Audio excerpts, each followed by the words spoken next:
জঙ্গলের লাস্ট ডেতে আমরা কিন্তু বেরিয়েছিলাম লং ড্রাইভে, আর এত সুন্দর একটা শালবনে চলে এসেছি। তোমরা জাস্ট দেখো, এখানেই কিন্তু রামলাল বেড়ায়। মানে রামলাল অনেক জায়গাতেই ঘোরাঘুরি করে।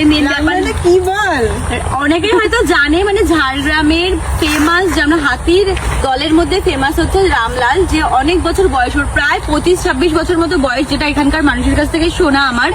তো ভদ্র হাতি। হ্যাঁ, ও খুব ভালো। যদি বেড়ায়ও লোকালিটিতে বা মিলে চলে যায়, তাহলে জাস্ট খাওয়ার জন্য বেড়ায়, কারোর কখনো ক্ষতি করে না। তো এই জঙ্গলে এসে আমরা ওটাই খুঁজছিলাম যে রামলালকে যদি একবার দেখতে পাই, যদি একবার। আমরা ডুয়ার্সে গিয়েও হাতি দেখতে পাইনি। আবার অনেকে কমেন্ট করছে, তোমরা কি যেখানেই যাও সেখানেই কি হাতি আসে? আরে বাবা, জায়গাটাই এরকম। ডুয়ার্সেও কিন্তু এই বুনো হাতি বা চিতা, ওখানে চিতার খুব ভয়।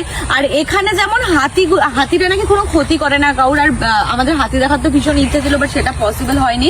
সকালে একটা মেয়ে দেখা করতে এসেছিল, একটা বোন, তো আসতে পারেনি বললে হাতি বেরিয়েছিল। কালকে বিকেলেই হাতি বেরিয়েছিল। মোটামুটি রোজই বেড়ায় এই এলাকা ওই এলাকা, মানে কত খাবার খেতে যাই। তো দেখো শালবনটা কেমন লাগছে তোমাদের অবশ্যই জানিও। আর ঝাড়গ্রামে তো ফেমাস এই শালবন, আমাদের তো ভীষণ ভালো লাগছে। আমরা তো ঠিক করে রেখেছি শীতকালে আবার আসবো একদম। তো ঝাড়গ্রাম থেকে যারা যারা ভিডিওটা দেখছো, অবশ্যই কিন্তু আমাদের বিভিন্ন রকমের লোকেশন গুলো কমেন্ট করে রাখো। আমরা এখন শীতকালে আসবো, অবশ্যই একদমই তাই। অবশ্যই আমাদের বাকেট লিস্টে সেই সব জায়গাগুলো রাখবো। আজকে আমরা বিকালে ট্রেন ধরে চলে যাবো। ট্রেন আমাদের কতক্ষণ লেট, মানে প্রায় 3 ঘন্টা মতো লেট।